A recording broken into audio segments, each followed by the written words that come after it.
ಕುದುರೆ ಇದೆ, ಬಣ್ಣ ಬಣ್ಣದ ಕುದುರೆ ಇದೆ, ಬಿಲ್ಲು ಬಾಣ ಇದೆ, ಕೆಂಪು ಕುದುರೆ ಇದೆ, ಕಪ್ಪು ಕುದುರೆ ಇದೆ, ಬಿಳಿ ಕುದುರೆ ಇದೆ. ಇದೇನಿದೆ ಹಿಂಗಿದೆ? ಇವೆಲ್ಲವೂ ಸಾಂಕೇತಗಳಾಗಿವೆ. ಕುತೂಹಲನ ಮೂಡಿಸುವಂತ ವಿಷಯಗಳು ಇರೋದ್ರಿಂದ ಅದನ್ನು ಓದಬೇಕು ಅನ್ಸ್ತದೆ.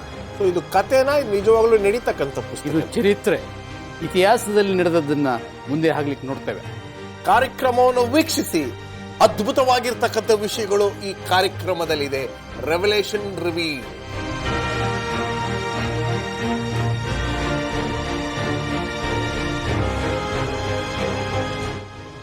ಪ್ರಕಟಣೆ 6ನೇ ಅಧ್ಯಾಯ 2ನೇ ವಚನಕ್ಕೆ ಕಾಲಿಟ್ಟಿದ್ದೇವೆ. ಈ 6ನೇ ಅಧ್ಯಾಯವನ್ನು ನಾವು 1ನೇ ವಚನವನ್ನು ಈಗಾಗಲೇ ಕಳೆದ ಕಾರ್ಯಕ್ರಮದಲ್ಲಿ ಚರ್ಚೆ ಮಾಡಿದ್ದೇವೆ. ಈ 2ನೇ ವಚನಕ್ಕೆ ನಾವು ಬರುವುದಾದರೆ, ಇಲ್ಲಿ ನಾನು ನೋಡಿದಾಗ, ಯಾರು ಅದು ಪ್ರಕಟಣೆಗಾರನಾಗಿರ್ತಕ್ಕಂಥ ಯೋಹಾನನು ನೋಡಿದಾಗ, ಅಲ್ಲಿ ಒಂದು ಬಿಳಿ ಕುದುರೆ ಕಾಣಿಸಿತು. ಒಂದು ಬಿಳಿ ಕುದುರೆ. ನಾವು ಚಿತ್ರಣವಾಗಿ ಹಿಂದ್ಗಡೆ ಹಾಕಲಿಕ್ಕೆ ಪ್ರಯತ್ನ ಪಟ್ಟಿದ್ದೇವೆ. ಅಲ್ಲೊಂದು ಬಿಳಿ ಕುದುರೆ ಇದೆ. ಪ್ರಾಣಿಗಳನ್ನು ಬಹಳಷ್ಟು ಉಪಯೋಗಿಸಿದ್ದಾರೆ. ದಾನಿಯೇಲ ಪ್ರವಾದನೆ ಗ್ರಂಥ ಇರಬಹುದು ಅಥವಾ ಪ್ರಕಟಣೆ ಗ್ರಂಥದ. ಚಿಕ್ಕವರಾಗಿರ್ಬೇಕಾದ್ರೆ ಅದು ಸ್ವಲ್ಪ ಸ್ವಾರಸ್ಯವಾಗಿತ್ತು ಕೇಳೋಕ್ಕೆ. ಆದರೆ ಈಗ ದೊಡ್ಡವರು ಆಗ್ತಾ ತುಂಬ ಕನ್ಫ್ಯೂಷನ್ ಆಗ್ತಾ ಇದೆ. ಒಂದು ಮೃಗವು ಬಂತು ಸಮುದ್ರದಿಂದ, ಅದಕ್ಕೆ ತಲೆ ಇತ್ತು, ಕಾಲಿತ್ತು, ಕೈ ಇತ್ತು ಅಂತ. ಪ್ರಾಣಿಗಳನ್ನು ತುಂಬ ಸತತವಾಗಿ ಉಪಯೋಗಿಸಿದ್ದಾರೆ ಪ್ರಸನ್ನ. ಖಂಡಿತವಾಗಿ. ಯಾಕೆಂದರೆ ಪ್ರಾಣಿಗಳು ದೇಶಗಳ, ರಾಜ್ಯಗಳ ಗುಣಾತಿಶಯವನ್ನು ವ್ಯಕ್ತಪಡಿಸ್ತದೆ. ಓಕೆ. ಯಾವ ದೇಶ ಹೇಗಿತ್ತು, ಈಗ ಉದಾಹರಣೆಗೆ ಬ್ಯಾಬಿಲೋನ್ ದೇಶವನ್ನು ಸಿಂಹಕ್ಕೆ ಹೋಲಿಸ್ತಾರೆ. ಸಿಂಹದ ಗತ್ತು, ವೈಭವ, ಐಶ್ವರ್ಯ ಅದರಲ್ಲಿತ್ತು. ಅದಕ್ಕೋಸ್ಕರ ದಾನಿಯೇಲ ಹೇಳ್ತಕ್ಕಂಥದ್ದು, ಇಂತಹ ವೈಭವ ಇರ್ತಕ್ಕಂಥ ನಿನಗಿಂತ ಒಂದು ಕೀಳಾದಂಥ ಪ್ರಾಣಿ ಬರ್ತದೆ. ಸೊ ಒಂದೊಂದಕ್ಕೂ ಸ್ವಾಮಿ ಯಾಕೆ ಹೋಲಿಕೆ ಮಾಡ್ತಾ ಇದೆ ಅಂದರೆ, ಈ ಪ್ರಾಣಿಗಳ ಮೂಲಕವಾಗಿ ನೀವು ದೇಶಗಳನ್ನು ಅರ್ಥ ಮಾಡ್ಕೊಳ್ಬೇಕು. ಯಾಕೆಂದರೆ ಒಂದೊಂದು ಪ್ರಾಣಿಯು ಸಹ ಒಬ್ಬ ರಾಜನನ್ನು ಸೂಚನೆ ಮಾಡ್ತದೆ, ಒಂದು ರಾಜ್ಯವನ್ನು ಸಹ ಸೂಚನೆ ಮಾಡ್ತದೆ ಎಂಬುದು. ಈಗ ಈ ಬಿಳಿ ಕುದುರೆಯ ಬಗ್ಗೆ ಸ್ವಲ್ಪ ಮಾತಾಡೋಣ. ಬಿಳುಪು ಹೇಳಿ. ವೈಟ್, ಬಿಳಿದು ಪರಿಶುದ್ಧತೆಯನ್ನು ಸೂಚಿಸ್ತಾ ಇದೆ. ಓಕೆ. ಈ ಪ್ರಥಮ ಶತಮಾನದಲ್ಲಿ ಸಭೆ ಪರಿಶುದ್ಧವಾಗಿತ್ತು. ಅದು ಯಾವುದೇ ತರುವಂಥ ಕಳಂಕ ಇರಲಿಲ್ಲ. ಅವ್ರಲ್ಲಿ ಯಥಾರ್ಥವಾಗಿದ್ದರು, ಆಸಕ್ತಿಯಿಂದ ಉಳ್ಳವರಾಗಿದ್ದರು, ಶುಭ್ರರಾಗಿದ್ದರು, ಮಲಿನರಾಗಿರಲಿಲ್ಲ. ಅದು ಯಾವುದೇ ಕಾರಣಕ್ಕೂ ಧರ್ಮ ಭ್ರಷ್ಟತೆ ಅವರಲ್ಲಿ ಇರಲಿಲ್ಲ. ದೇವರ ಸುವಾರ್ತೆಯನ್ನು ಅವರು ಯಥಾರ್ಥವಾಗಿ ಅಂಗೀಕರಿಸಿಕೊಂಡು ಭಾಳ ಆಸಕ್ತಿಯಿಂದ ಸಭೆ ಮುಂದುವರಿತಾ ಇತ್ತು ಪ್ರಥಮ ಶತಮಾನದಲ್ಲಿ. ಅದಕ್ಕಾಗಿಯೇ ಆ ಪ್ರಥಮ ಸಭೆಯ ಆ ಸಂಕೇತವನ್ನು ಬಿಳಿ ಕುದುರೆಗೆ ಹೋಲಿಕೆ ಮಾಡಿದ್ದೇವೆ. ಅದರ ಮೇಲೆ ಕೂತಿಕೊಂಡವನು ಕೈಯಲ್ಲಿ. ಓಕೆ. ಈಗ ಮೊದಲನೇದಾಗಿ ಪ್ರಾಣಿಯನ್ನು ಕುದುರೆಗೆ ಹೋಲಿಕೆ ಮಾಡಿದ್ದಾರೆ. ಕುದುರೆ ಬಹಳಷ್ಟು ವಿಚಾರಗಳಿಗೆ ಅದು ಸಾಂಕೇತಿಕವಾಗಿದೆ. ನಮ್ಮ ಭಾರತ ಚರಿತ್ರೆಯಲ್ಲಿ ಕೂಡ ಚೇತಕ್ ಎಂಬತಕ್ಕಂಥ ಕುದುರೆ ತುಂಬ ಫೇಮಸ್ ಕುದುರೆ, ನಮ್ಮೆಲ್ಲರಿಗೂ ಗೊತ್ತಿದೆ. ಕುದುರೆನೇ ಯಾಕೆ ಸೆಲೆಕ್ಟ್ ಮಾಡಿದ್ರು? ಈಗ ಎರಡು ವಿಷಯವನ್ನು ವಿಭಾಗ ಮಾಡಲಿಕ್ಕೆ ಇಷ್ಟಪಡ್ತೇನೆ. ಒಂದು ಬಿಳಿ ಪರಿಶುದ್ಧತೆ, ಎರಡನೇದು ಕುದುರೆ ಯಾತಕ್ಕೆ ಪ್ರಸಿದ್ಧಿಯಾಗಿದೆ? ಫಾಸ್ಟ್ ಆಗಿ ಹೋಗುತ್ತೆ, ವೇಗ. ಅಂದರೆ ಈ ಬಿಳಿಯ ಕುದುರೆ ಸಂದೇಶವನ್ನು ತರುವುದಕ್ಕೆ ವೇಗವಾಗಿ ಹೋಗ್ತಾ ಇತ್ತು. ಸೊ ಕುದುರೆ is a messenger from god, ದೇವರಿಂದ ಸಂದೇಶ ನೀಡತಕ್ಕಂಥ. ಈ ಬಿಳಿ ಕುದುರೆ ಪರಿಶುದ್ಧವಾದ ಸಂದೇಶವನ್ನು ನೀಡಲಿಕ್ಕೆ ಇಷ್ಟಪಡ್ತಾ ಇತ್ತು. ಇಲ್ಲಿ 4 ಗುಣಗಳನ್ನು ನಿಮಗೆ ಹೇಳಲಿಕ್ಕೆ ಇಷ್ಟಪಡ್ತೇನೆ. ವೈಟ್ ಹಾರ್ಸ್, ಬಿಳಿ ಕುದುರೆ ಏನನ್ನ ಸೂಚನೆ ಮಾಡ್ತದೆ ಅಂದರೆ, it's a symbol of righteousness and victory. ಅಂದರೆ ನೀತಿ ಮತ್ತು ಜಯ ಎರಡನ್ನೂ ಕೂಡಿರ್ತಕ್ಕಂಥ ಇದು. ಎರಡನೇದಾಗಿ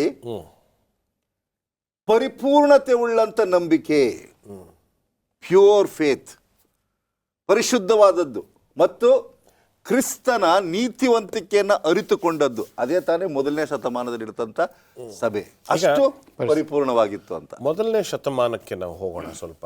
ಈ ಮೊದಲನೇ ಶತಮಾನವನ್ನು ಮಾತಾಡುವಾಗ ಈ ಮೊದಲನೇ ಶತಮಾನ ಅಥವಾ ಮೊದಲನೇ ಸಭೆ ಅಥವಾ ಯೇಸು ಸ್ವಾಮಿ ಹೆಸರಿನಲ್ಲಿ ಒಂದು 4 ಜನ ಮೊದಲನೇ ಸಾರಿ ಒಂದು ಸಭೆಯಾಗಿ ಸೇರ್ತಾರಲ್ಲ, ಅದರ ಬಗ್ಗೆ ಸ್ವಲ್ಪ ಯಾವುದಾದ್ರೂ ಸ್ವಲ್ಪ ವಿವರಣೆ ಕೊಡಿ. ಈಗ first of all I want people to understand ಈ ಮೊದಲನೇ ಮೊದಲನೇ ಶತಮಾನದ ಸಭೆ ಅಂತ ನಾವು ಹೇಳ್ತೀವಿ, ಅದು ಎಫೆಸ್ಯ ಗೊತ್ತು.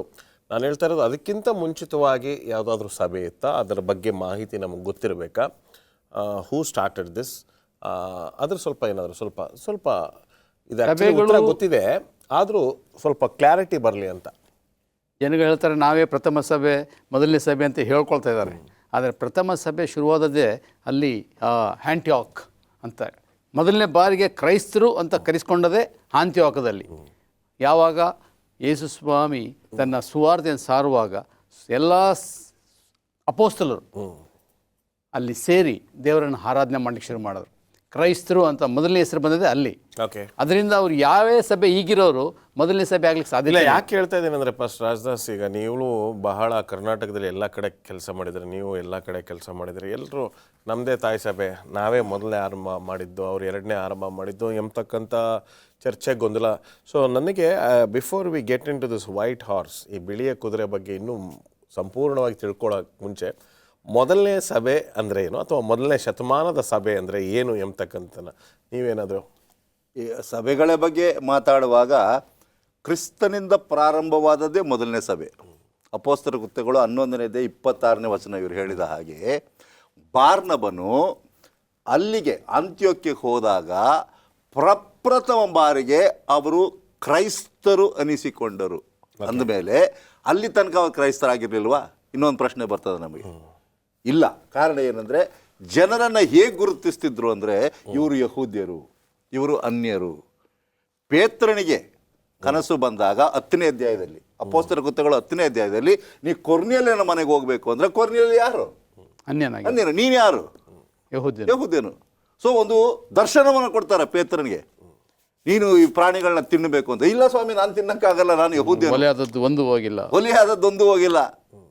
ಸೊ ಸುವಾರ್ತೆ ಎಂಬತಕ್ಕಂಥದ್ದು ಅನ್ಯರಿಗೆ ಹೋಗಬೇಕು ಅಂತ ದರ್ಶನ ಕೊಟ್ಟರು ಹೊರತು, ಇವತ್ತು ಅನೇಕರು ತಿಳ್ಕೊಳ್ತಾರೆ ಪೇತ್ರನಿಗೆ ಎಲ್ಲವನ್ನ ಕೊಟ್ಟ ಅವನು ನಾವೇನಾದರೂ ತಿನ್ಬೋದು, ಅದು ಆ ದೃಶ್ಯ ಅಲ್ಲ. ಅದು ಇದ್ರ ಬಗ್ಗೆ ಇನ್ನೂ ಸ್ವಲ್ಪ ಮಾತಾಡೋಣ. ಒಂದು ವಿರಾಮಕ್ಕೆ ಸಮಯವಾಗಿದೆ, ವಿರಾಮವನ್ನು ತೆಗೆದುಕೊಳ್ಳೋಣ, ಒಂದು ಸಣ್ಣ ವಿರಾಮ.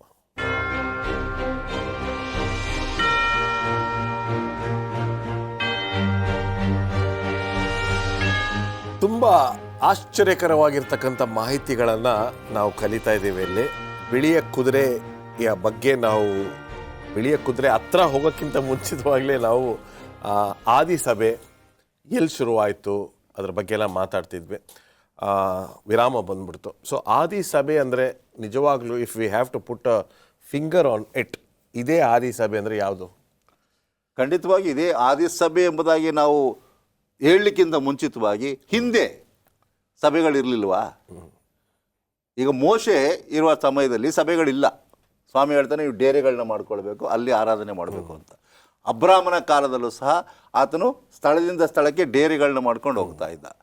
ಅಲ್ಲಿ ಸಭೆ ಅಂದರೆ ಎಲ್ಲೆಲ್ಲಿ ಅವ್ರು ಡೇರೆ ಹಾಕೊಳ್ತಾರೆ ಅದೇ ಸಭೆ ಆಗ್ತಿತ್ತು. ಆದರೆ ಸೊಲೊಮೋನ ಬಂದಾಗ ಸ್ವಾಮಿ, ನೀನೊಂದು ಸ್ಥಿರವಾದ ದೇವಾಲಯನ ಕಟ್ಟಬೇಕು ಎಂಬುದಾಗಿ ಎಲ್ಲರೂ ಸಹ ಅಲ್ಲಿಗೆ ಹೋಗ್ತಾರೆ. ಇವತ್ತು ಸಹ ಈ ಒಂದು ಹೋರಾಟ ಏನು ನಡೀತಾ ಇದೆಯಲ್ಲ, ಯಾವುದು ಈ ಪ್ಯಾಲೆಸ್ಟೈನ್ ಮತ್ತು ಇಸ್ರೇಲ್, ಇದರ ಹೋರಾಟಗಳು ನಡೆಯದೇ ಆ ಕೇಂದ್ರ ಸಭೆಗೋಸ್ಕರ. ಯಾಕಂದರೆ ಆ ಸಭೆ ಎರಡರ ಮಧ್ಯದಲ್ಲಿದೆ. ಒಂದು ಗೋಡೆ ಈ ಕಡೆ ಅಷ್ಟೇ ಅಲ್ಲಿರತಕ್ಕಂಥದ್ದು. ಇಬ್ಬರೂ ಸಹ ಆರಾಧನೆ ಮಾಡ್ತಾಯಿದ್ರು, ಯಾವುದೇ ಗೊಂದಲ ಇಲ್ಲದೆ ಅವರೆಲ್ಲ ಆರಾಧನೆ ಮಾಡ್ತಾಯಿದ್ರು. ಅಲ್ಲಿ ಪ್ರಾರಂಭವಾದಂಥ ದೇವಾಲಯ ಮುಂದೆ ಕ್ರಿಸ್ತ ಶಕ ರೋಮನ್ ಚಕ್ರವರ್ತಿ ಆದಂಥ ಟೈಟಸ್ ತೀತನು ಬರೋ ತನಕ ಆತನೇ ಪರಿಪೂರ್ಣವಾಗಿ ಅದನ್ನು ನಾಶ ಮಾಡಿದ್ನು. ಯಾಕೆಂದರೆ ಸ್ವಾಮಿನೇ ಹೇಳಿದ್ನು, ಈ ಆಲಯ ಒಂದು ಕಲ್ಲು ಮೇಲೆ ಇರೋಲ್ಲ. ಅದಾದ ಮೇಲೆ ಪೇತ್ರನ್ನ ಕರೆದು ಸ್ವಾಮಿ ಹೇಳ್ತಾನೆ, ನೀನು ಬಂಡೆ, ಓಕೆ, ಆದರೆ ನನ್ನ ಮೇಲೆ ಸಭೆಯನ್ನು ಕಟ್ಟಿಕೊಂಡಾಗ ನೀನು ಸ್ಥಿರವಾಗಿ ಇರ್ತೀಯಾ ಎಂಬುದಾಗಿ. That's another misunderstood memory words in the in the history of Roman Catholics who are watching this program, that is a verse that you need to work on it. ಇದು ಈ ಬಂಡೆ ಮೇಲೆ ನಾನು ಸಭೆ ಕಟ್ತೀನಿ ಅನ್ನೋವಾಗ ಸ್ವಲ್ಪ ಯೋಚನೆ ಮಾಡಿ. ನಾವು ಹೇಳಿದ್ನ ನಂಬೇಡಿ, ಸ್ವಲ್ಪ ನೀವು ಸತ್ಯವೇದವನ್ನು ತೆರೆದು ಓದ್ರಿ. ಏನಂತೀರ ಪಾಸ್ಟರ್? ವಾಕ್ಯವನ್ನು ಸ್ವಾಮಿ ಸ್ಪಷ್ಟವಾಗಿ ಹೇಳ್ತಾನೆ, ನೀನು ಉರುಳುವ ಬಂಡೆ, ಆದರೆ ಈ ಬಂಡೆ ಮೇಲೆ ಕಟ್ತೀನಿ ಅಂತೇಳಿ ತನ್ನನ್ನು ಕುರಿತು ಸ್ವಾಮಿ ಹೇಳ್ದ. ಸೊ ಸಭೆ ಕಟ್ಟಲ್ಪಡೋದು ಕ್ರಿಸ್ತನ ಮೇಲೆ. ಓಕೆ, ಪೇತ್ರನೇ ಭಾಳ ಸ್ಪಷ್ಟವಾಗಿ ಹೇಳ್ತಾನೆ, ಕ್ರಿಸ್ತನೇ ಆ ಬಂಡೆ ಮೇಲೆ ಸಭೆ ಕಟ್ಟಲ್ಪಟ್ಟಿದೆ ಅಂತೇಳಿ ಆತನೇ ಸಾಕ್ಷಿ ಕೊಡ್ತಾನೆ. ಓಕೆ, ನಾವು ಇಲ್ಲಿ ಮುಂದೆ ಹೋಗೋಣ. ಇಲ್ಲಿ ನಾವು ನೋಡುವುದಾದರೆ ಈ ಒಂದು ಮುಖ್ಯವಾಗಿರ್ತಕ್ಕಂಥ ಒಂದು ಸ್ಥಳಕ್ಕೆ ಬಂದಿದ್ದೇವೆ. ಆದಿ ಸಭೆ ಅಂದರೆ ಏನು ಅಂತ ಈಗಾಗಲೇ ಎಸ್ಟಾಬ್ಲಿಷ್ ಮಾಡಿದ್ದೇವೆ. ಆಂತಿಯೋಕ್ನಲ್ಲಿ ನಡೆದಂಥ ಆ ಒಂದು ಸ್ಥಳದಿಂದ ಪ್ರಾರಂಭ ಅಲ್ಲಿಗೆ ಇಟ್ಕೊಳ್ಳೋಣ ಅಂತಿದ್ರೆ. Okay, so will put a finger on the early church is Antioch ಅಲ್ವೇ? ಹೌದು. ಓಕೆ, ಮುಂದೆ ಹೋಗೋಣ. ಈ 7 ಸಭೆಗಳು ಈಗಾಗಲೇ ನಾವು ಕಳೆದ ಕಾರ್ಯಕ್ರಮಗಳಲ್ಲಿ ಅದನ್ನು ನಾವು ಮತ್ತೊಂದು ವಿಷಯ ಫಸ್ಟ್ ಡೆನಿಸ್ ಹೇಳಿ. ಯಾವುದೇ ಸಭೆಯವರು ಈಗ ಉದ್ಭವದಲ್ಲಿರೋರು ನಾವು ಆದಿ ಸಭೆ ಅಂತ ಹೇಳ್ಕೊಳ್ಬಾರ್ದು. ಆದಿ ಸಭೆ ಶುರುವಾದದ್ದೇ ಅಂತ್ಯೋಕಲ್ಲಿ, ಅಂದರೆ ಆಗಿನ ಕಾಲಘಟ್ಟದಲ್ಲಿ. ಈಗ ಶುರುವಾಗ್ತಕ್ಕಂಥ ಸಭೆಗಳು ಆದಿ ಸಭೆ ಅಂತ ಹೇಳ್ಕೊಂಡ್ರೆ ಅವರು ಬಹುಶಃ ಎಲ್ಲೋ ತಪ್ಪು ಮಾಡ್ತಾ ಇದ್ದಾರೆ. ಓಕೆ, ಮುಂದೆ ಹೋಗೋಣ. ಆಗ ಒಂದು ಬಿಳಿ ಕುದುರೆಯನ್ನು ನಾನು ನೋಡಿದೆನು. ಬಿಳಿ ಕುದುರೆಗೆ ಇನ್ನೆರಡು ಮಾಹಿತಿಯನ್ನು ಕೊಡ್ಲಿಕ್ಕೆ ಇಷ್ಟ. ದಯವಿಟ್ಟು. ಒಂದು ಏನಂದ್ರೆ, ಈ ಬಿಳಿ ಕುದುರೆ ನಿಜವಾದ ಸತ್ಯವಾದ ಸಭೆಯ ಸಂಕೇತ, A symbol of true church. ಸತ್ಯವಾದ ನೀತಿ ಉಳ್ಳ ಸಭೆ ಬಿಳಿ ಕುದುರೆ. ಎರಡನೇದಾಗಿ, ಇದು ಆಗಿನ ಕಾಲದ ಸಭೆಯ ಆತ್ಮಿಕ ಪರಿಸ್ಥಿತಿಯನ್ನು ತಿಳಿಸುವಂಥದ್ದಾಗಿ, spiritual condition of that church ಹೇಗಿತ್ತು ಎಂಬುದು. ಈಗ ನಾನು ಈ ಮೊದಲನೇ ಶತಮಾನ ನೀವು ಆರಂಭದಿಂದ ನೋಡ್ತಾ ಇದ್ದೀನಿ. I mean even the Bible says ಬಹಳಷ್ಟು ಮಾಹಿತಿಯನ್ನು ಕೊಡಲ್ಪಟ್ಟಿರ್ತಕ್ಕಂಥ ಒಂದು ಸಮಯ ಕಾಲಘಟ್ಟ. ಅದರಲ್ಲಿ ಎಲ್ಲರೂ ಒಳ್ಳೆಯವರಾಗಿದ್ದರು, ಕ್ರೈಸ್ತಿಯ ದರ್ಜೆ ಚೆನ್ನಾಗಿತ್ತು. ಹಾಗಾಗಿ ನಾವು ಬಿಳಿ ಬಣ್ಣವನ್ನು ಉಪಯೋಗಿಸ್ತೀವಿ, ಪರಿಶುದ್ಧತೆಯನ್ನು. ಯಾಕೆ ಆವಾಗ ಮಾತ್ರ ಜನರು ಒಳ್ಳೆಯವರಾಗಿದ್ದರು? ಈಗ ನಾನು ಮೊನ್ನೆ ಕೂಡ ಒಂದು ಕಾರ್ಯಕ್ರಮ ನಿಮ್ಮ ಜೊತೆ ಮಾತಾಡ್ತಿದ್ದೆ. ಕ್ರೈಸ್ತರಿಗೆ ವಿರೋಧಿಗಳು ಯಾರು ಅಂದರೆ ಕ್ರೈಸ್ತರೇ ವಿರೋಧಿಗಳು ಅಂತ. ಕ್ರೈಸ್ತರಿಗೆ ನಾವು ಅಂದ್ಕೊಂಡಿದ್ದೀವಿ ಬೇರೆ ಧರ್ಮದವರು ನಮಗೆ ವಿರೋಧಿಗಳಲ್ಲ, ಬೇರೆ ಧರ್ಮಗೂ ಅವ್ರವ್ರ ಧರ್ಮ ಅವ್ರವ್ರು ನೋಡ್ಕೊಂಡು ಹೋಗ್ತಾ ಇದ್ದಾರೆ. ಆದರೆ ಕ್ರೈಸ್ತರಿಗಿರ್ತಕ್ಕಂಥ ದೊಡ್ಡ ವೈರಿಗಳು ಕ್ರೈಸ್ತರೇ ಅಂತ. ಯಾಕೆ ಈ ಕಾಲಘಟ್ಟ ಅಥವಾ ಈ 2ನೇ ವಚನ 6ನೇ ಅಧ್ಯಾಯ 2ನೇ ವಚನವನ್ನು ನಾವು ಕಾರ್ಯರೂಪಕ್ಕೆ ತರುವಾಗ ಅಥವಾ ಈ ಬಿಳಿ ಕುದುರೆಯ ಬಗ್ಗೆ ನಾವು ಮಾತಾಡುವಾಗ ಯಾಕೆ ಜನರು ಆವಾಗ ಪರಿಶುದ್ಧತೆಯಲ್ಲಿದ್ದರು? ನೀವು ಇದನ್ನು ಹೇಗೆ ಅರ್ಥ ಮಾಡ್ಕೊಳ್ಳೋದು ಅಂತ ಹೇಳಿದ್ರೆ, ಗಂಡು ಹೆಣ್ಣು ಮದುವೆ ಆದಾಗ ಪ್ರಾರಂಭದಲ್ಲಿ ಹೇಗಿರ್ತಾರೆ? ಆತ್ಮೀಯವಾಗಿರ್ತಾರೆ, ಭಾಳ ಪ್ರೀತಿಮಯವಾಗಿರ್ತಾರೆ. ಹೊಸದಾಗಿ ಸಮಯ ಉರುಳ್ತಾ ಏನಾಗ್ತದೆ? ಪ್ರೀತಿ ತಣ್ಣಗಾಗುತ್ತೆ, ಜಗಳ ಕಲಹಗಳು ಬರುತ್ತೆ, ಅವರ ಸಂಬಂಧಗಳು ಸಹ ಅಷ್ಟೊಂದು ನಿಕಟವಾಗಿರಲ್ಲ. ಹಾಗೆಯೇ ಆತ್ಮಿಕವಾದ ರೀತಿಯಲ್ಲಿ ಸಭೆಯಲ್ಲೂ ಸಹ ಅವ್ರು ಪ್ರಥಮದಲ್ಲಿ ಯೇಸು ಸ್ವಾಮಿಯನ್ನು ಸ್ವಂತ ರಕ್ಷಣೆ ಅಂಗೀಕರಿಸ್ಕೊಂಡು ಇದೇ ಸತ್ಯ ಅಂತ ತಿಳ್ಕೊಂಡ್ಮೇಲೆ ಭಾಳ ಉತ್ಸುಕತೆಯಿಂದ ಮಾಡ್ತಾಯಿದ್ರು. ಆ ಸಮಯ ಉರುಳ್ತಾ ಏನಾಯ್ತು ಅಂದರೆ ಆ ಉತ್ಸುಕತೆ, ಆ ಒಂದು ಸ್ಫೂರ್ತಿ ಕಡಿಮೆ ಆಗ್ತಾ ಬಂತು. So do you agree with pastor Rajadas? ಪ್ರಾರಂಭದಲ್ಲಿ ಶಿಷ್ಯರು ಸಹ ಯೇಸು ಸ್ವಾಮಿ ಸತ್ತ ಮೇಲೆ ಅವ್ರಿಗೆ ನಿಜವಾದ ಅನುಭವ ಆಯಿತು. ಎಲ್ಲಿ ತನಕ ಅವರು ತ್ಯಾಗ ಮಾಡಿ ತಮ್ಮ ಪ್ರಾಣವನ್ನು ಕೊಡ್ಲಿಕ್ಕೆ ಸಿದ್ಧರಾದರೂ ಸಭೆ ಪರಿಶುದ್ಧವಾಗಿತ್ತು. ಶಿಷ್ಯರುಗಳು ಹೋದ ಮೇಲೆ ಆತನ ಹಿಂಬಾಲಕರು ಪ್ರಾರಂಭದಲ್ಲಿ ಚೆನ್ನಾಗಿದ್ದರು, ಮುಂದೆ ಲೋಕೈಕವಾದಂಥ ಒಂದು ಆಕರ್ಷಣೆಗಳು, ಶೋಧನೆಗಳು ಇವುಗಳೆಲ್ಲ ಬಂದಾಗ ಸಭೆ ತನ್ನ ದರ್ಜೆಯನ್ನು ಕಡಿಮೆ ಮಾಡಿಕೊಳ್ತು. ಸಭೆ ಹೀಗೆ ಇರ್ತದೆ. ಅದಕ್ಕೋಸ್ಕರ ಎಫೆಸ ಸಭೆಗೆ ದೇವರು ಕೊಡ್ತಕ್ಕಂಥ ಮೊದಲನೇ ಸಂದೇಶ ಏನಪ್ಪ ಅಂದರೆ, ನೀನು ನಿನ್ನ ಮೊದಲನೇ ಪ್ರೀತಿಯನ್ನ ಕಳ್ಕೊಂಡಿದೀಯ. ಮೊದಲು ನಿನಗಿರ್ತಕ್ಕಂಥ ಉತ್ಸುಕತೆ, ಆ ಪ್ರೀತಿ, ಆ ತ್ಯಾಗ, ಆ ಬಲಿದಾನ ಇವೆಲ್ಲವನ್ನು ನೀನು ತಳ್ಕೊಂಡಿದ್ಯಾ. ಅದಕ್ಕೋಸ್ಕರ ನಿನ್ನನ್ನು ದೂರಿಸ್ತಾ ಇದ್ದೇನೆ, ಇಲ್ಲ ಆದರೆ ನೀನು ಚೆನ್ನಾಗಿದೆಯಾ. ಮುಂದೆ ಹೋಗೋಣ. ಬಿಳಿ ಕುದುರೆ ಆಯಿತು. ಯಾಕೆ ಬಿಳಿ ಬಣ್ಣ ಅಂತ ಗೊತ್ತಾಯಿತು. ಯಾಕೆ ಕುದುರೆಯನ್ನು ಆಯ್ಕೆ ಮಾಡಿದ್ದಾರೆ ಈ ಒಂದು ವಿಚಾರಕ್ಕೆ ಅಂತ ಕೂಡ ನೀವು ಈಗ ವಿವರಿಸಿದ್ದೀರಾ. ಆದರೆ ಈಗ ಕುದುರೆ ಮೇಲೆ ಒಬ್ಬರು ಕೂತಿದ್ದಾರೆ. ಇವರು ಕೂತಿರ್ತಕ್ಕಂಥವ್ರು ಯಾರು? ಅಲ್ಲಿ ಒಳ್ಳೆ ಒಳ್ಳೆ ಬೆಳ್ಳಕ್ಕೆ ತುಂಬ ಸ್ಟ್ರಾಂಗ್ ಆಗಿದ್ದಾರೆ. ಅಲ್ಲಿ ಹಿಂದ್ಗಡೆ ಚಿತ್ರಣ ತುಂಬ ಚೆನ್ನಾಗಿದೆ. ಅದು ಯಾರು ಈ ವ್ಯಕ್ತಿ ಯಾರು, ಅವರ ಕೈಯಲ್ಲಿ ಕೂಡ ಏನೋ ಇದೆ ಅಂತ ಹೇಳ್ತಾ ಇದ್ದಾರೆ. ಫಸ್ಟ್ ವ್ಯಕ್ತಿ ಯಾರು ಹೇಳಿ. ಇದು ಯಾರು ಒಬ್ಬ ವ್ಯಕ್ತಿಯನ್ನು ಸೂಚನೆ ಮಾಡ್ತಾ ಇಲ್ಲ. ಯಾಕಂದರೆ ನಾನು ಈಗಾಗಲೇ ಹೇಳಿದೆ, ಕುದುರೆನೇ ಹೇಳ್ತಕ್ಕಂಥದ್ದು, ಅದರ ಮೇಲೆ ಒಬ್ಬ ಸಂದೇಶಗಾರ ಕೂತಿದ್ದಾನೆ, ಮೆಸೆಂಜರ್. ಅವನು ಯಾವ ಸಂದೇಶ ತರ್ತಾ ಇದ್ದಾನೆ ಬಹಳ ಮುಖ್ಯ. ಒಬ್ಬ ಸಂದೇಶಕನು ಏನು ಸಂದೇಶ ತರ್ತಾ ಇದ್ದಾನೆ ಅಂದರೆ ಎರಡು. ಒಂದು ರಕ್ಷಣೆಯನ್ನು ತರ್ತಾ ಇದ್ದಾನೆ, ಇನ್ನೊಂದು ನ್ಯಾಯವನ್ನು ತರ್ತಾ ಇದ್ದಾನೆ, ಸ್ಯಾಲ್ವೇಷನ್ ಆ್ಯಂಡ್ ಜಡ್ಜ್ಮೆಂಟ್. ಯಾರು ದೇವರ ಜೊತೆಯಲ್ಲಿ ಸಹಕಾರವನ್ನು ನೀಡ್ತಾರೆ ಅವರಿಗೆ ಜಯ ಮತ್ತು ಜೀವ ಎರಡೂ ಸಿಗ್ತದೆ, ಲೈಫ್ ಆ್ಯಂಡ್ ವಿಕ್ಟ್ರಿ. ಯಾರು ಇದನ್ನು ತಿರಸ್ಕಾರ ಮಾಡ್ತಾರೆ ಅವರಿಗೆ ಸೋಲು ಮತ್ತು ಮರಣ ಇವೆರಡೂ ಸಿಗ್ತದೆ. ಸೊ ಸಂದೇಶವನ್ನು ತರ್ತಕ್ಕಂಥವನು ದೇವದೂತನು. ಓಕೆ, ಬಿಳಿ ಕುದುರೆಯ ಮೇಲೆ ಒಬ್ಬ ಸಂದೇಶಕನು, ಅವನ ಕೈಯಲ್ಲಿ ಬಿಲ್ಲು ಬಾಣ. ಇದರ ಬಗ್ಗೆ ಇನ್ನೂ ಮಾತಾಡೋಣ ಮುಂದಿನ ಭಾಗದಲ್ಲಿ.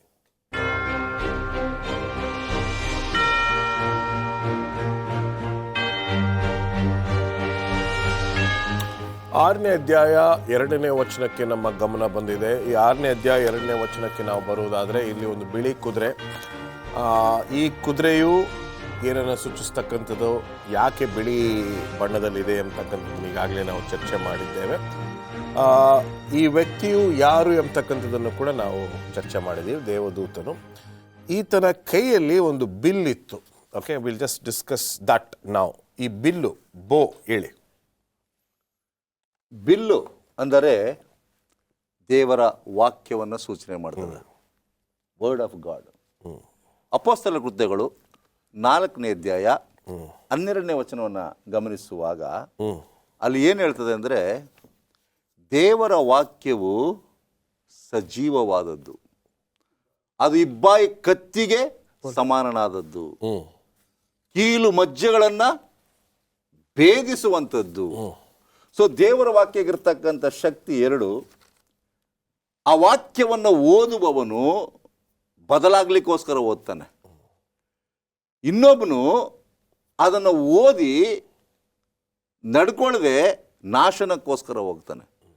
ಇಬ್ಬರನ್ನು ಸಹ ಒಂದೇ ವಾಕ್ಯ ಮಾಡಬಲ್ಲದು. ಒಬ್ಬರನ್ನ ರಕ್ಷಣೆ ಮಾಡ್ಬೋದು, ಇನ್ನೊಬ್ಬರನ್ನ, ಯಾಕಂದರೆ ಒಬ್ಬನು ಅಂಗೀಕಾರ ಮಾಡಿಕೊಂಡ್ರೆ ರಕ್ಷಣೆ ಆಗ್ತಾನೆ, ಅಂಗೀಕಾರ ಮಾಡ್ಕೊಳ್ದೆ ಆದವನು ಆಶ ಆಗ್ತಾನೆ. ಸೊ ಈ ಬಿಲ್ಲು ಮತ್ತು ಬಾಣ, ಕೆಲವು ಸಾರಿ ಬಿಲ್ಲು ಬಾಣವನ್ನು ನಾವು ಬೇರೆ ಬೇರೆ ಮಾಡಲಿಕ್ಕಾಗಲ್ಲ, ಬೋ ಆ್ಯಂಡ್ ಆರೋ ಎಂಬುದಾಗಿ, ಅಥವಾ ಜೊತೆಯಲ್ಲೇ ಇರ್ತವೆ ಎಂಬುದಾಗಿ. ಈ ಬಿಲ್ಲು ದೇವರ ವಾಕ್ಯವನ್ನು ಸೂಚನೆ ಮಾಡ್ತದೆ, ಈ ಬಾಣ ಸತ್ಯವನ್ನು ಸೂಚನೆ ಮಾಡ್ತದೆ. ಸತ್ಯ ಎಲ್ಲಿದೆ ಅಂದರೆ ದೇವರ ವಾಕ್ಯದಲ್ಲಿದೆ. ನನ್ನ ವಾಕ್ಯವೇ ಸತ್ಯವು ಎಂಬುದಾಗಿ ದೇವರು ಹೇಳುವಾಗ, ಆ ವಾಕ್ಯದಿರತಕ್ಕಂಥ ಸತ್ಯವನ್ನು ಸರಳವಾಗಿ ನೇರವಾಗಿ ತಿಳಿಸ್ತಕ್ಕಂಥದ್ದೇ ದೇವರ ಉದ್ದೇಶ. ರಾಜದಾಸ್, ಈ ಅಧ್ಯಾಯಕ್ಕೆ ನಾವು ಬಂದಾಗ ಮೊದಲನೇ ವಚನವನ್ನು ನಾವು ಚರ್ಚೆ ಮಾಡುವಾಗ ಕುದುರೆಯನ್ನು ಆಯ್ಕೆ ಮಾಡಿರ್ತಕ್ಕಂಥ ಕಾರಣ ವೇಗವಾಗಿ ಅದು ಹೋಗುವಂಥ ಒಂದು ಪ್ರಾಣಿಯಾಗಿದೆ. 3 ದೂತರ ಸಂದೇಶವನ್ನು ನಾವು ತೆಗೆದುಕೊಂಡಾಗ ಎಷ್ಟೋ ಸರಿ ಕೇಳಿದ್ದೀವಿ, ಅದ್ರ ಬಗ್ಗೆ ಇನ್ನೂ ಬಂದಿಲ್ಲ. ನಾವು ಅದ್ರ ಬಗ್ಗೆ ನಾವು ಚರ್ಚೆ ಮಾಡಲಿಕ್ಕೆ ಹೋಗ್ತಾ ಇದ್ದೀವಿ ಇನ್ನೂ ವಿವರವಾಗಿ. ಅಲ್ಲಿ ದೇವದೂತರು ಕೂಡ ತುಂಬ ಫಾಸ್ಟಾಗಿ ಟ್ರಾವೆಲ್ ಮಾಡ್ತಾರೆ ಅಲ್ವೇ? Angels travel ಮಹಾಶಬ್ದದಿಂದ. ಸೊ ಈಗ ಪ್ರಾಣಿ ಕುದುರೆ ತುಂಬ ಫಾಸ್ಟಾಗಿದೆ. ನಾನು ಹೇಳ್ತಕ್ಕಂಥದ್ದು, ಈ ಒಂದು ವೇಗವಾಗಿ ಚಲನೆ ಮಾಡ್ತಕ್ಕಂಥ ಎರಡು, ಒಂದು ದೇವದೂತ, ಇನ್ನೊಂದು ಬಿಳಿ ಕುದುರೆ. ಯಾಕೆ ವೇಗ? Why there is urgency? ಯಾಕಂದರೆ ಸ್ವಾಮಿ ಹೇಳ್ದ, ನಾನು ಬೇಗನೆ ಬರ್ತೇನೆ, ಈ ಸುವಾರ್ತೆಯು ಜಗದ ಕಟ್ಟಕಡೆಗೂ ಸಾರಲ್ಪಡಬೇಕು ಅಂತ ಸ್ವಾಮಿ ಹೇಳಿದ. ಆ ಪ್ರಯುಕ್ತವಾಗಿ ಈ ಸಂದೇಶವನ್ನು ಎಲ್ರಿಗೂ ಮುಟ್ಟಿಸ್ಬೇಕು, ಸ್ವಾಮಿ ಬೇಗನೆ ಬರಬೇಕೆಂಬ ಕಾತುರದಿಂದ ಆಗಿನ ಕಾಲದ ಪ್ರಥಮ ಶತಮಾನದ ಭಕ್ತರು, ಅಪೊಸ್ತಲರು ಈ ಒಂದು ಸಂದೇಶವನ್ನು ಭಾಳ ಹೃದಯಕ್ಕೆ ಆಳವಾಗಿ ಇಟ್ಕೊಂಡು, ಸ್ವಾಮಿ ಹೇಳಿದಾನೆ ಈ ಸುವಾರ್ತೆ ಸಾರಬೇಕು ನಾವು ಅಂತೇಳಿ ಎಲ್ಲ ಕಡೆ ಹೋಗ್ಲಿಕ್ಕೆ ಶುರು ಮಾಡೋದು. ವಾಕ್ಯ ಇದು ಇತಿಹಾಸ ಹೇಳುತ್ತೆ, ಅಂದಿನ ಕಾಲದ ಎಲ್ಲ ಜನಾಂಗಕ್ಕೆ ಸುವಾರ್ತೆ ಮುಟ್ಟಲ್ಪಟ್ಟಿದಂತೆ. ಸೊ ಕುದುರೆ ವೇಗವಾಗಿ ಹೋಗಬೇಕು, ಬಿಲ್ಲು ಬಾಣ ಸತ್ಯ ಎಲ್ಲರಿಗೆ ಎಚ್ಚರಿಕೆಯನ್ನು ನೀಡಿಸಬೇಕು. ಎಚ್ಚರಿಕೆಯನ್ನು ನೀಡಿಸಬೇಕು, ಸಿದ್ಧರಾಗಬೇಕು. ಸತ್ಯ ಮುಟ್ಟಬೇಕು, ಸತ್ಯ ಎಚ್ಚರಿಕೆ ನೀಡಬೇಕು.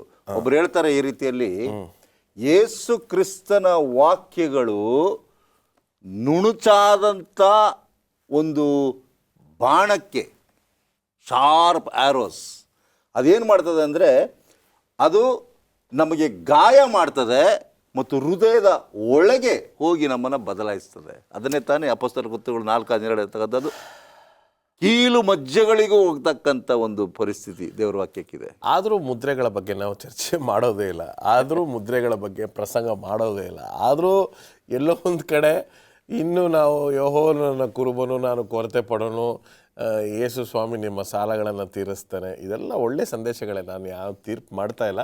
ಬಟ್ ಎಲ್ಲೋ ಒಂದು ಕಡೆ ದೇವರೇ ಸಾಂಕೇತಿಕವಾಗಿ ಕುದುರೆನ ಉಪಯೋಗಿಸಿದ್ದಾನೆ ಬೇಗ ಹೋಗಬೇಕು ಅಂತ, ಬಿಲ್ಲು ಬಾಣವನ್ನು ಉಪಯೋಗಿಸಿದ್ದಾನೆ.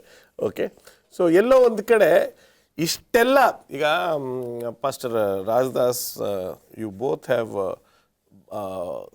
Given considerable contribution to the field of education, both of you. ನೀವು ಚಿತ್ರದ ಮೂಲಕ ಮಕ್ಕಳಿಗೆ ವಿವರಣೆ ನೀಡಬೇಕಾದ್ರೆ ಅವರು ಮರಿಬಾರ್ದು, ದೇ ಶುಡ್ ನಾಟ್ ಫರ್ಗೆಟ್.